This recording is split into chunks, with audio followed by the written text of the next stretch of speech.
Bonjour. Alright. I'm tired. Got a short end of the stick on both ends of going to bed late with one kid and having to get up early with the other one. So I'm feeling it. Here's what's going down. The trip. Review. Style. People, it was good. It was a really good trip. It was a good trip overall. Everything we did worked out. We got to see everyone we needed to see. The drive, oddly, while it is a far trip, it's about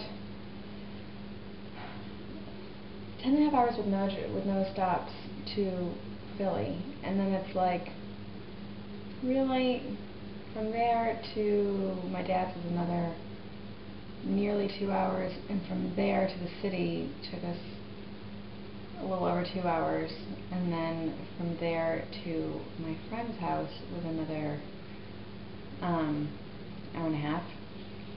So we did the first day. That took us like 12.5 hours because we stopped, obviously. And I will say the kids were troopers. They really are. They pretty much watched movies the entire time. There was only a few bits where baby got antsy. Her only beef with the car is that she does not like to sleep in it. So while some people max out late night drives, and my brother always did that, my dad did that when we were young, it's not really worth my kids. So it's better to just drive all day. And tailbone was okay. I did not do any driving. Because then I would have to have been stuck like in one position, and I had to kind of like prop myself up all kind of wacky to sit there. But definitely a little bit sore, but it was okay. Other news, a lot of things. It was an interesting journey, and for a number of reasons. Number one, Mr. F and I like doing car trips. Also, parents out there, you know that you never get to spend that kind of time with your spouse that you can on a car trip, because obviously you can just talk to each other non-stop for 12 hours, and in real life that doesn't happen. So that's always nice. Of course, this trip went on for 8 days, so by day number 8 we didn't really have much to say. Although stuff went down. I wasn't there, so I didn't get the verbatim report, but stay tuned. But anyway, here's the point. Here's the point of this. In a way, I like Asheville more since going. Is that weird? At first, leaving really emphasized Asheville's negatives because, and here's the thing, I'm just going to say, I think I've made this clear, but I just want to make it clear again. It's not that Asheville's the worst place on earth to live, it's that the cost of living in Asheville is out of whack for the quality of life. That is what I'm saying.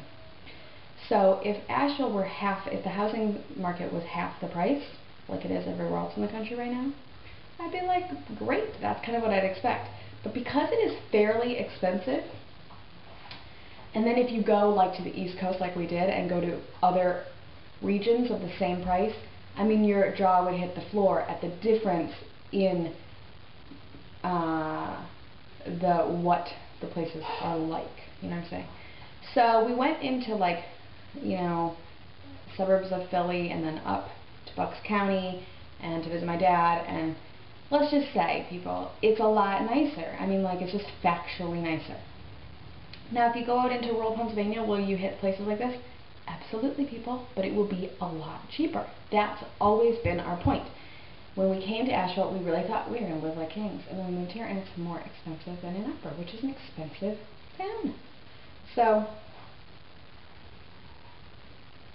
and I think I said before, our neighbors told us that Asheville is second behind, I think, Vail, which makes sense because they're similar type of vacation destination places, but for cost of living versus median income. And that is the whole beef, people. That is the whole beef. If we lived in the East Coast, Ms. Jeff would be commanding a New York salary, and the housing would be the same. And it would be, you know, we'd be in a very different position. We'd be almost double our salary for the same housing cost. And so, I mean, it's difficult. Let's just put it that way. Also, I think I've addressed this with the taxes. Not that I want to pay higher taxes. But there's some cultural stuff that goes on in terms of upkeep, maintenance, stuff like that. And some of it is definitely tax-based. It's a lower tax base, and there just isn't the same kind of police force, city maintenance, things like that there are in other places. And it shows. Especially, I will again review that if you're in the downtown, little cute downtown of Asheville, cute, historic, great.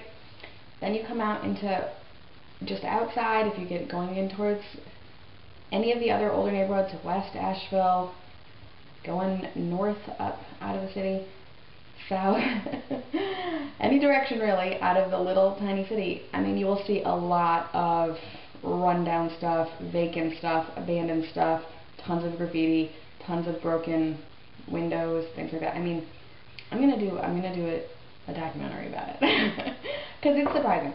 And even that I could swallow if our house was cheaper, but it's just back to the same thing, paying so much, and that's your environment. It wears on you.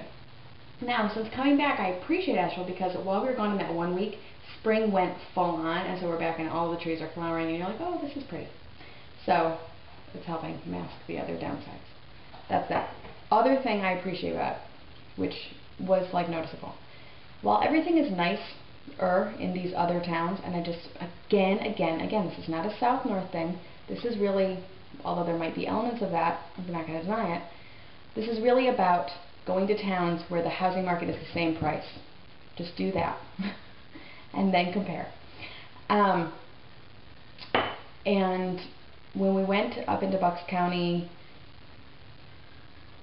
up into Connecticut, outside of the city and stuff, I mean, you're immediately hit with that keeping up with the Joneses style thing, where you immediately start feeling bad about your car, or there are nicer houses and things like that. And I will give Asheville mad props for the fact that that is not happening here.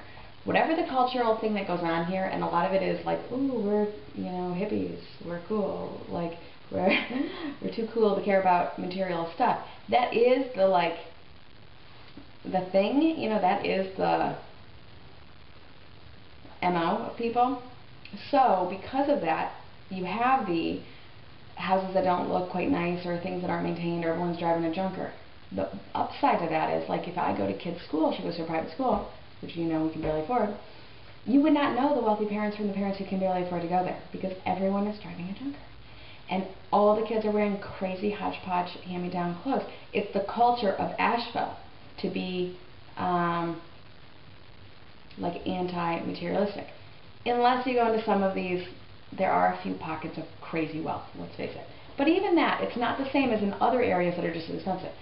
So because of that, I will give Asheville that is great, because especially since we're suffering financially, there is no financial pressure here.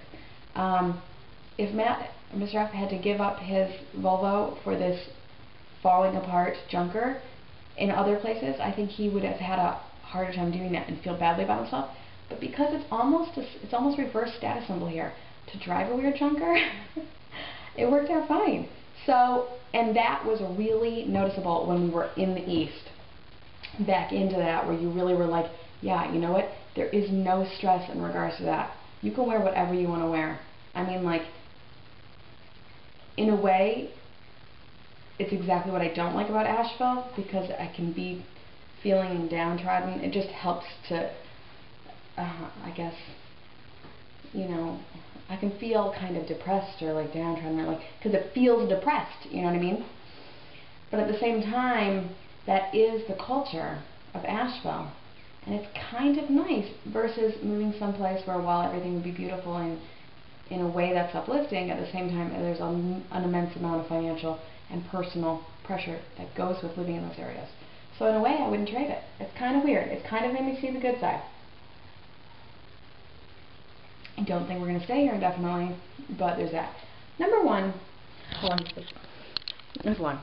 The sole reason we can't stay here is really because you can learn to like anything, is because it is so freaking expensive for our income. That's the sole reason.